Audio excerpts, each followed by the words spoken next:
오늘 우리에게 주시는 하나님 말씀은 잠언 16장 32절에서 33절 말씀입니다. 제가 가지고 있는 성경 구약성경 929페이지입니다. 우리 다 같이 여호와를 경외하는 마음으로 계신 곳에서 일어나셔서 하나님의 말씀을 봉독해 올리겠습니다. 잠언 16장 32절에서 33절 시작. 노하기를 더디하는 자는 용사보다 낫고 자기의 마음을 다스리는 자는 성을 빼앗는 자보다 나으니라. 제비는 사람이 뽑으나 모든 일을 작정하기는 여호와께 있느니라. 아멘. 우리 옆 사람과 한번 인사해 봅시다. 오늘도 은혜 받읍시다. 오늘도 하나님의 충만한 성령이 임재하길 원합니다. 우리 옆 사람과 사랑과 축복을 나누시고요. 채팅창을 통해서도 우리 함께 교제했으면 좋겠습니다. 사랑하고 축복합니다. 은혜 받읍시다. 오늘의 말씀의 제목은요, 하나님의 선하심을 맛보아 아는 성도입니다. 하나님의 선하심을 맛보아 아는 성도. 여러분, 우리가 시편 34편을 통하여서 이 주제가 많이 익숙하시죠? 이 시편 34편, 아비멜렉의 쫓김을 당하여 도망치면서 다윗이 쓴 시편이 34편입니다. 아비멜렉이라는 뜻은 블레셋의 그냥 왕을 칭하는 거고요. 이 아비멜렉은 가드왕 아기스를 칭하는 거죠. 여러분, 잠시 우리 시편 34편을 떠올려 봅시다. 가드왕 아기스 앞에서 미친 채 하면서 도망쳐 나온 다윗이 이런 고백을 하는 거예요. 하나님의 선하심을 맛보아 알지니라. 아마 다윗은 자기가 지금 쫓김을 받고 있는, 누명을 쓰고 쫓김을 받고 있는 도망자의 신세임에도 불구하고 하나님의 선하심을 체험했던 것 같아요. 주님께서는 우리에게 선함을 맛보게 해주실 때, 이 선한 것이라는 건 여러분이 생각하는 온갖 좋은 것들입니다. 성경이 말하는 화평, 사랑, 희락, 평화, 온유, 이런 모든 것들이 선한 것이죠. 하나님께서 공급해 주시는 그 선하심이 내가 비록 처지가 악하고 또한 내 처지가 사람들 보기에 부족한 것 같으나 하나님은 언제나 하나님을 찾는 자들에게 선하심을 맛보게 해주신다는 것을 기억하시길 바랍니다. 그렇기 때문에 여러분, 우리 예배드리기 전에 우리의 마음을 지금 어떻게 다잡아야 될까요? 주님, 제가 예배드릴 수 없는 마음일지는 모르겠으나 오늘 선하심을 나에게도 맛보게 해주신다고 약속하셨으니 그렇게 될 줄로 믿습니다. 오늘 예배드리는 여러분의 마음이 활짝 열림으로 말미암아 하나님의 선하심을 맛보기를 간절히 축원합니다. 오늘 우리가 읽은 이 잠언의 본문 말씀, 여러분, 우리 너무나도 유명한 말씀이죠. 이 화를 내지 말라는, 그리하여 마음을 다스리라는 이야기입니다. 제가 다시 한번 본문 말씀을 봉독해 올리겠습니다. 노하기를 더디하는 자는 용사보다 낫고 자기의 마음을 다스리는 자는 성을 빼앗는 자보다 나으니라. 제비는 사람이 뽑으나 모든 일을 작정하기는 여호와께 있느니라. 아멘. 여기 오늘 말씀해 보니까요, 노하는 거, 이게 화를 낸다는 거죠. 화를 참는 자들은 용사보다 낫고 자기의 마음을 다스리는 자는 성을 빼앗는 자보다 낫다고 얘기하고 있습니다. 그러니까 그 어떤 힘센 자, 그 어떤 많은 업적을 이룬 자보다 화를 절제해서 내 마음을 다스리는 자가 최고로 높은 자, 그리고 모든 것을 가진 자라고 성경은 이야기하고 있어요. 여러분, 저도 주중에 많은 화를 냈던 것 같습니다. 오늘도 방송을 시작하는 가운데 이 날카로운 과정에 음성이 나갔을지 모르겠어요. 조용히 하세요. 30초 조용히 하세요. 막 이렇게 얘기했었는데, 이 화를 낸다는 것은 어떤 의미인가? 내 뜻대로 되지 않을 때 화가 나요. 내가 이렇게 하고 싶은데 이렇게 되지 않으니까 자꾸 화가 나는 거예요. 또한 관계 속에서도 내가 이 관계 가운데 이렇게 주도적으로 나가고 싶은데 이 상대방이 나의 뜻대로 동조하지 않을 때, 내 뜻대로 되지 않을 때 화가 불쑥불쑥 올라옵니다. 제가 예전에 사회생활 했을 때 같이 일했던 분이 저에게 이런 말씀을 하셨어요. 자기는 되게 솔직한 사람이라고 하면서 화가 날 때는 화를 내고 또한 마음에 안 들 때는 모든 것을 직설적으로 얘기해야 된다고 얘기하더라고요. 제가 그때 전도사였었는데, 전도사 때 잠시 이 사회생활을 겸했었는데요. 제가 그분에게 이런 얘기를 했습니다. 근데 그 화를 좀 직설적으로 내시기보단 좀 참음이 어때요? 그때 그분이 저한테 이렇게 얘기합니다. 저는 솔직하기 때문에 가식적으로 포장하지 못합니다. 그러니까 아마 그분의 말씀은 이러는 것 같아요. 내가 화를 내는 데 있어서 내가 화가 났는데도 화낸 표정을 내지 않고 화난 내색을 하지 않는 것은 상대방 앞에서 나 자신을 어떻게 해요? 포장하는 것, 누구를 기만하는 것, 이거 왜곡된 거라고 얘기하더라고요. 그건 잘못된 거 아닌가요? 오히려 저게 반문을 하더라고요. 그때는 제가 젊어서 그런지 그런가 보다. 저분 참 솔직하신 분이구나 라고 생각했는데 한 해, 두 해, 벌써 한 10년이 지난 것 같네요. 10년이 지나고 오늘 말씀을 준비하면서 이런 생각을 해봤습니다. 우리가 솔직하다고 얘기하는 그 모습이 죄의 본성은 아닌가라는 거예요. 여러분, 나는 솔직해. 그렇기 때문에 내 감정을 있는 그대로 표현해야 돼 라고 말하는 게 솔직해 보이는 것 같으나 죄의 본성을 드러내고 싶은 인간의 욕망일 수 있다는 것을 오늘 말씀을 준비하면서 깨달았습니다. 그래서 성경은요, 솔직함으로 포장된 죄의 본성을 다스리고 절제하라는 거예요. 그래야지만이 내가 화가 났는데도 화낸 티를 내지 않고 내가 내 화를 삭히는 이 과정이 죄의 본성을 짓누르는 아주 중요한 성화의 훈련이라는 것을 기억하십시오. 근데 문제는 뭐예요? 그 화를 짓누를 때 잘 되지 않는다는 거죠. 폭발하잖아요, 나중에는요. 그래서 오늘 성경은 우리에게 아주 중요한 이야기를 해줍니다. 자, 화가 났을 때, 마음이 잘 다스리지 않을 때 어떻게 해야 되는가? 우리 두 번째, 그 다음 33절을 한번 다 같이 읽어볼까요? 화면을 띄워주십시오. 우리 33절을 다 같이 한 목소리로 봉독합니다. 시작! 제비는 사람이 뽑으나 모든 일을 작정하기는 여호와께 있느니라. 아멘.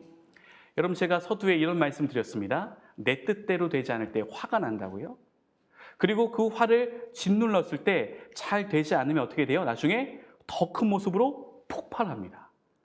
차라리 그때 화를 내야 되는데 오히려 삭히고 묻어뒀더니 이것이 잘 정화가 되지 않아서 쌓여서 폭발하는 거죠.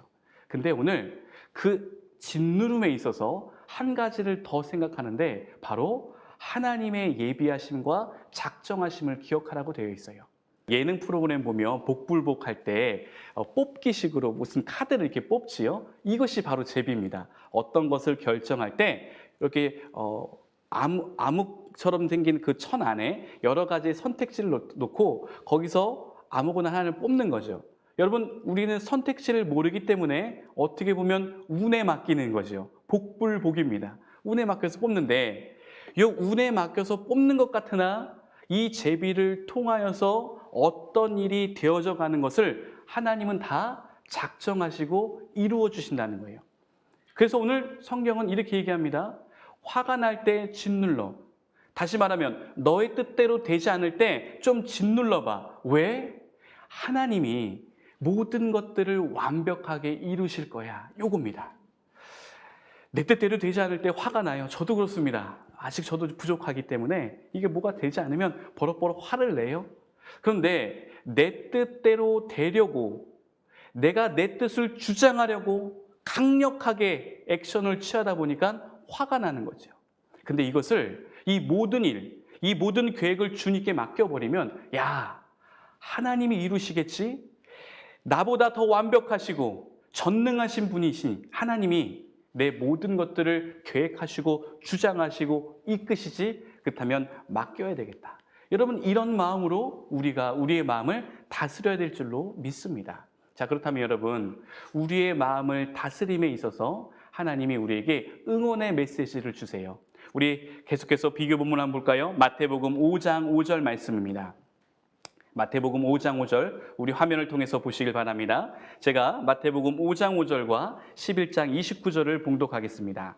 온유한 자는 복이 있나니 그들이 땅을 기업으로 받을 것이며 나는 마음이 온유하고 겸손하니 나의 멍에를 메고 내게 배우라. 그리하면 너희 마음이 쉼을 얻으리니. 아멘. 여기 보시면요, 하나님의 뜻을 온전히 의지하여 하나님의 작정하심과 완벽하게 이루시는, 선을 완벽하게 이루시는 하나님께 내 모든 것을 맡겼을 때 우리 마음에 온유한 마음을 주신대요. 놀랍죠? 하나님께 응원해 주시는 거예요. 억울하지만 좀 참아봐. 대신 그 억울했던 마음이 변하여서 온유한 마음으로 내가 바꿔줄게. 이렇게 얘기하는 거예요. 여러분 계속 요즘 만나교회 김병상 목사님께서 이 팔복 시리즈로 설교를 하십니다. 이 온유한 자는 복이 있나니 땅을 기업으로 받을 것이며, 여기서 말하는 이 땅은 뭐 여러 가지 해석이 있겠지만 저는 이렇게 생각합니다. 우리가 찬양을 부를 때도 이 땅의 황무함을 보소서, 이 부흥 찬양할 때 제가 어떤 것으로 바꿔서 부르면 좋다고 얘기했었죠. 단지 지역적인 흙, 영토 땅이 아니라 우리 마음, 이 땅의 황무함을 보소서라는 이 땅을 마음으로 바꿔서 불러봅시다, 이렇게 요구했던 적이 있습니다. 하나님, 지금 이 순간 우리 수많은 사람들의 마음을 보십시오. 그 마음이 얼마나 황폐해져 있습니까? 요즘 또 이 전염병으로 인하여서 우리 마음이 얼마나 강팍해져 있어요? 여러분 다들 지금 화가 지금 끝까지 차 있는 것 같아요. 저도 지금 교회의 문을 나서기가 참 두렵습니다. 사람들이 얼마나 날카로운 시선으로 교회 출입문을 드나들이는 저를 보는지요. 제가 너무 막 가슴이 막 벌렁벌렁거립니다. 여러분 이런 때에 있습니다. 우리가 지금 사람들이요 다 화가 가득 차 있어요. 이 핑계거리를 찾아서 내 화를 분출하려고 준비하고 있는 사람들 같아요. 너무나도 무섭습니다. 근데 이 마음을 내가 다스리고 주님께 온전히 맡길 때 온유한 마음이 돼요. 그러면 하나님이 땅을 기업으로 주신대요. 이 땅이라는 것을 저는 또 마음으로 한번 해석해 보았습니다.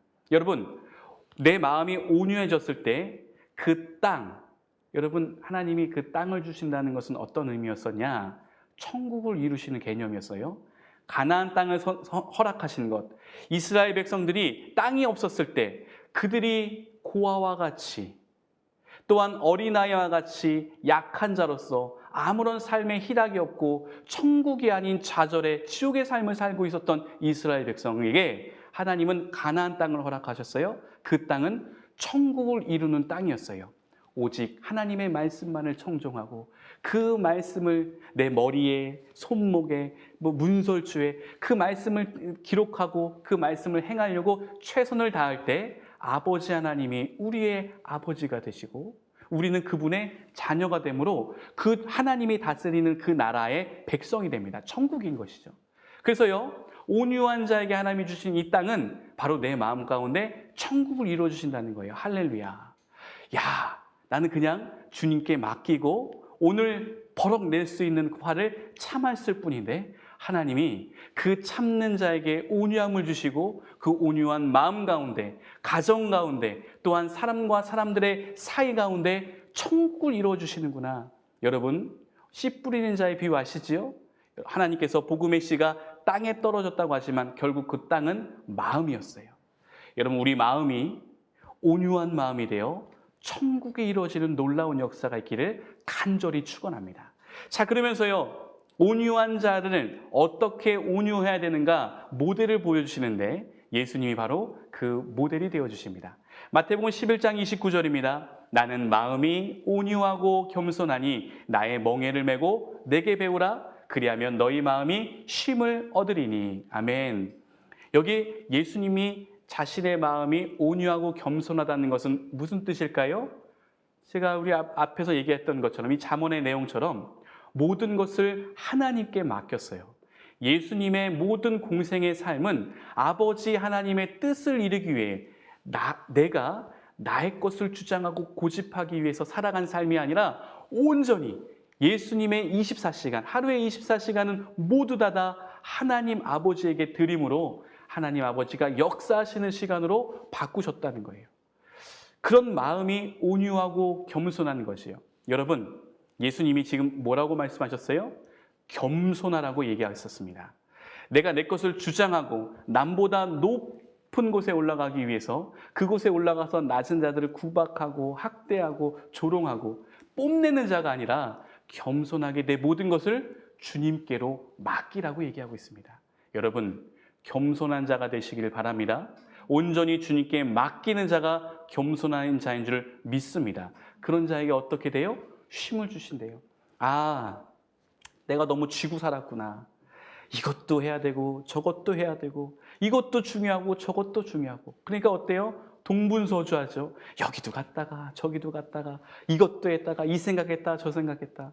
저도 한 주 동안 그랬던 것 같습니다. 아주 이 온라인 예배 드리는 가운데 여기 텅텅 비진 않았죠. 물론 이 방송 스태프들이 있긴 하지만 이곳에 성도님들이 없다 보니까 제 마음이 참 그렇게 그렇더라고요. 황량해지고 화도 나기도 하고 남을 원망하기도 하고 막 그렇습니다. 그런데 여러분, 하나님께서요, 이 겸손한 자에게 쉼을 주신대요. 밤에 잠도 잘 오게 되고요. 언제나 이 마음 가운데 쉼이 있다 보니까 여유가 있게 돼요. 사람이 옹졸하거나 강팍해지지 않아요. 어떤 것도 유연하게 넘길 수 있는 내공, 영성이 생기더란 말입니다. 우리 다시 한번 본문 말씀으로 돌아볼까요? 주님께서는요, 이 마음을 잘 다스림으로 말미암아 어떤 용사보다 어떤 성취를 이룬 사람보다도 너희들이 더 뛰어날 수 있다고 얘기해요. 그러면서 모든 것이 하나님의 섭리에 있다고 선포하십니다. 오늘 잠언서 오늘 16장 33절에 나왔던 이 제비라는 단어가 에스더에서도 나옵니다. 제가 에스더서를 발췌해 봤습니다. 이 제비라는 똑같은 히브리 단어가 사용된 에스더서, 제가 한번 여러분께 봉독해 올리겠습니다. 에스더 3장 7절입니다. 아하수에로 왕 제20년 첫째 달 곧 니산월에 무리가 하만 앞에서 날과 달에 대하여 부르 곧 제비를 뽑아 12째 달 곧 아달월을 얻은지라. 여기 보면 여러분, 아하수에로 왕 제12년에 하만이라는 사람이요, 이스라엘 백성들을 다 죽이고 싶어 했었어요. 제가 나중에 또 에스더를 설교할 일이 있으면 자세하게 설명해 드리겠지만, 이유는 한 가지입니다. 하만이라는 사람이 왜 이스라엘 백성들을 죽이고 싶었냐? 모르드게가 항상 이 하만이라는 사람을 업신여겨요. 여러분, 이런 것과 같습니다. 나는 사장이고 이 모르드게는 말단 사원인데, 말단 사원이 늘 나에게 인사도 하지 않고 빈정대고요, 나를 사장으로 인정하지 않아요. 무슨 말하면 콧방귀에 끼고. 그러니까 하만이 열받은 거예요.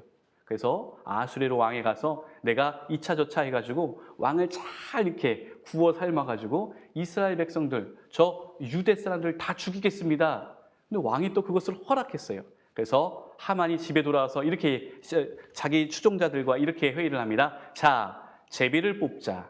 이 제비는 이스라엘 백성들 다 죽이는 그 날을 뽑는 제비야. 그래서 딱 뽑았어요. 그래서 오늘날로 말하면 8월 30일이 딱 뽑힌 거예요. 여러분, 제비를 뽑는 하만의 손길이 얼마나 지금 뭐라 그럴까요? 이제 모르드게 너 두고 봐라. 너 이제 죽었어. 얼마나 이 희열을 느꼈을까요? 자기 뜻이 완전히 이루어지겠구나라는 희망과 기대 가운데 그 제비를 뽑은 하만의 손을 기억해 보십시오. 그리고 하만의 추종자가 다 모여서 그 8월 30일이라는 날짜를 딱 뽑았을 때 막 환호성을 질렀을 거예요. 야, 드디어 이제 8월 30일 날 저 모르드게의 족속되는 유다 백성들 다 죽여버려야지. 여러분, 오늘 본문 말씀 뭐라고 되어 있죠? 제비는 사람이 뽑으나 그 모든 것을 계획하시고 이루시는 분은 하나님이세요. 우리 계속해서 뒤에 다음 구절을 보겠습니다. 에스더서 9장 24절과 26절. 요거는 우리 같이 한번 천천히 한번 합독해 볼까요? 자, 다 같이 에스더 9장 24절과 26절을 합독합니다. 시작. 곧 아각 사람 함무다다의 아들 모든 유다의 대적 하만이 유다인을 진멸하기를 꾀하고 부르 곧 제비를 뽑아 그들을 죽이고 멸하려 하였으나 에스더가 왕 앞에 나아감으로 말미암아 왕이 조서를 내려 하만이 유다인을 해하려던 악한 꾀를 그의 머리에 돌려보내어 하만과 그의 여러 아들들을 나무에 달게 하였으므로 무리가 부르의 이름을 따라 그 두 날을 부림이라 하고. 아멘. 여러분, 8월 30일 날 하만과 하만을 추종했던 많은 사람들이요, 이 모르드게의 족속, 민족을 다 죽이려고 작정을 했어요. 오픈입니다. D-Day, 8월 30일. 그때 하나님은 에스더를 통하여서 이 모르드게의 악한 꾀를 왕이 깨닫게 해줘요. 왕이요, 이렇게 얘기합니다. 8월 30일 모르드게의 민족인 유대 민족을 죽이려 했던 하만, 그 하만이 오늘 8월 30일 제삿날이 될 거다. 그 성경에 보면요, 꼬챙이, 긴 장대에 하만이 꽂혀서 죽었다고. 아주 잔인하고 무섭지요? 여러분, 불과 며칠 전에 모르드게의 그 제비를 뽑았던 손을 생각해 보십시오. 야, 완벽하게 이루어지겠다. 이거 두고 봐라 모르드게. 네가 나를 그렇게 무시해? 막 화가 났던 그 모르드게. 그래서 그 제비를 뽑으면서 희열에 찼던 모르드게.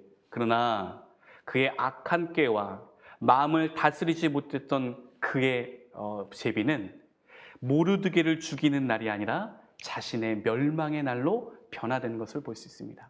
여러분, 이 놀라운 사건 가운데 무엇을 깨달으십니까? 내 뜻을 이루기 위해서 분을 내십니까? 마음에 조급함이 있으세요? 오늘 이 제비를 통해서 역사하시는 하나님의 손길을 보십시오. 제가 오늘 이 제목을 하나님의 선하심을 맛보아하는 성도라고 졌습니다. 하나님의 선하심, 하나님은 선하십니다. 할렐루야, 아멘. 하나님이 선하시다는 것은 하나님의 모든 결과물은 선이에요, 선. 악한 것이 아닙니다. 그러면 그 선하신 하나님을 좀 믿어보자는 거예요. 우리가 왜 내 뜻이 이루어지지 않으므로 자꾸 분을 내고 성을 내고 상대방을 비난하고 힐난합니까? 내 뜻이 이루어지지 않기 위해서 그렇게 화를 내는 거죠. 근데 하나님은 선하다고 고백했잖아요. 그러면 내 모든 걸 그걸 주님께 맡기는 거예요. 왜요? 하나님의 결과는 모든 것이 다 선하니까. 모든 것이 다 선입니다. 신선희 전사님, 모든 것이 다 선입니다. 네. 여러분, 우리가요, 이 선하다는 것을 맛보질 못했기 때문에 맡기지를 못하는 거예요. 마치 이런 거죠. 내가 저 사람을 언제 알았다고 내 이 귀중한 돈을 맡겨? 빌려줘? 마치 이와 같습니다. 근데 사람과 사람 사이의 신용관계가 형성되고 완벽한 신뢰가 형성되면 어때요? 돈도 빌려주기도 하고요. 이 돈을 빌려주는 걸 넘어가서 어떻게 해요? 그냥 주기도 합니다. 신뢰하니까요. 사랑스럽고요. 우리가 하나님의 신뢰관계가 형성되지 않았다 보니까 내 모든 계획을 주님께 맡기지 못하고 내가 쥐고 있어요. 얼마나 불쌍합니까? 이 뜻을 이루지 못하는, 이 능력치가 이 뜻을 이루지 못하는 그런 상황인데, 여러분, 우리의 능력이 그래요. 우리 스스로를 너무 과대평가하지 마십시오. 내 능력치가 내가 추구하고자 하는 목표를 이루지 못함을 알고 있음에도 그거를 쥐고 있으니 얼마나 불쌍합니까? 우리 인생이 그렇게 불쌍하고 나약하지 않아요? 여러분, 이때 내가 이루려고 하는 그 뜻, 그거 온전히 주님께 맡겨봅시다. 맡길 때 비로소 내 마음이 진정이 되고요, 내 마음이 정화가 돼요. 여러분, 저도 사람인지라 참 쉽지 않습니다. 여러분에게 도전하지만 이것은 저 스스로에게도 도전하는 과제예요. 자꾸 화가 나고 요즘에 버럭버럭 소리를 지를 때도 있습니다. 나약해요. 그때마다 오늘 말씀을 저는 떠올리려고 합니다. 어떤 말씀이요? 마음을 다스리는 자에게 하나님이 진정한 천국을 주신다는 말씀. 우리의 오늘 본문 말씀, 화를 더디내고 분을 다스리고 마음을 다스린 자에게 하나님이 엄청난 계획을 준비하고 계시다는 이 말씀을 기억하여 오늘도 내 마음을 다스리려고 합니다. 여러분, 우리 마지막 잠언 4장 23절의 말씀을 봉독해 올리겠습니다. 잠언 4장 23절입니다. 우리 각자 계신 곳에서 가족분들과 한번 큰 소리로 이렇게 다짐해 봅시다. 잠언 4장 23절 시작. 모든 지킬 만한 것 중에 더욱 내 마음을 지키라. 생명의 근원이 이에서 남이니라. 아멘. 여러분, 모든 지킬 만한 것 중에 내가 지키고 싶은 거 있지요? 이건 절대 빼앗기고 싶지 않은 영역이 있습니다. 그럼 자녀가 될 수 있고요, 부모님이 될 수 있고요, 돈이 될 수 있고요, 야망이 될 수 있고요, 어떤 목표가 될 수 있습니다. 그런데 이것보다 더 중요하게 내가 간직해야 되고 지켜야 될 게 무엇이냐? 우리의 마음이라는 거예요. 참 쉽지 않아요. 왜요? 아까 저 초반에 말씀드렸죠? 이 죄의 본성이 불쑥불쑥 나오기 때문에 그래요.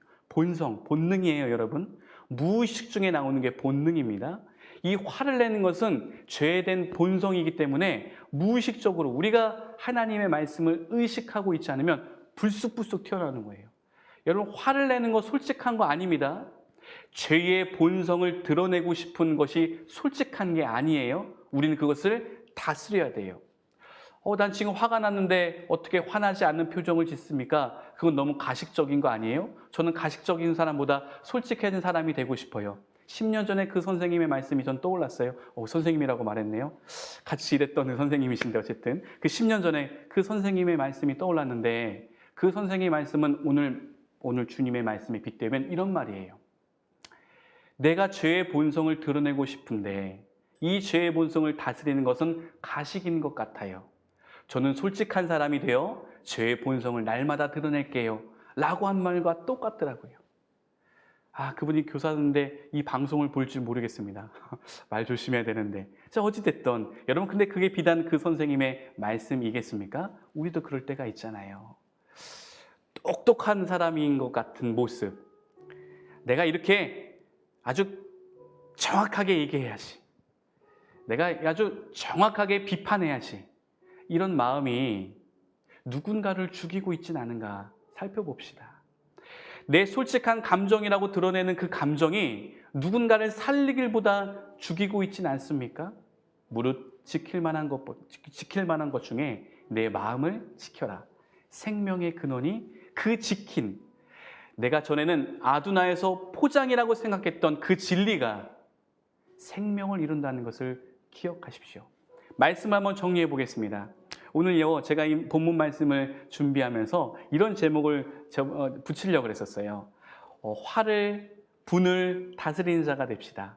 화를 내지 맙시다. 분을 내지 맙시다. 이런 제목을 하려고 했는데 이런 제목을 하다 보니까 그냥 도덕률 같은 거예요.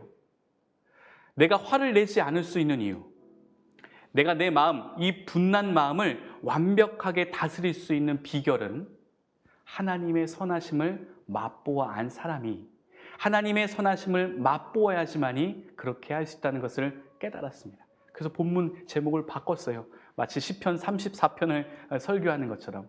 여러분, 다윗도 그런 마음 가운데 누명을 쓴 거잖아요. 다윗은 참 선한 사람이었습니다. 근데 누명을 쓰고 도망자의 신세가 됐죠. 얼마나 억울하고 화가 났겠습니까? 나를 죽이려 했던 저 사울왕, 내가 진짜 죽이고 싶은 능력이 되는데 내가 죽이지도 못하고 그 마음이 얼마나 복잡했을까요? 근데 그때 주님이 찾아오셔서 다윗에게 선하심을 보여주셨습니다. 이 맛보아한다는 직접 체험이라고 그랬어요. 하나님의 선하심을 직접 체험했던 다윗은 그의 마음을 다스리고 온전히 그의 인생을 하나님께 맡김으로 말미암아 진정한 천국을 이룹니다. 여러분, 우리 예수님의 계보를 볼까요? 다윗을 통해서 온유하신 예수님이 이 땅에 오셨습니다. 그리고 저와 여러분을 그 온유한 마음 가운데 품어주셔서 우리에게 겸손을 가르쳐 주시고 그 겸손 가운데 쉼을 주시고 더욱더 나아가 그 쉼 가운데 천국을 이루게 하신 것을 믿습니다. 두 눈을 감아 볼까요? 오늘 이 시간 우리 이렇게 기도합시다. 주님, 하나님의 선하심을 직접 체험할 수 있는 나 자신이 될 수 있도록 도와주세요.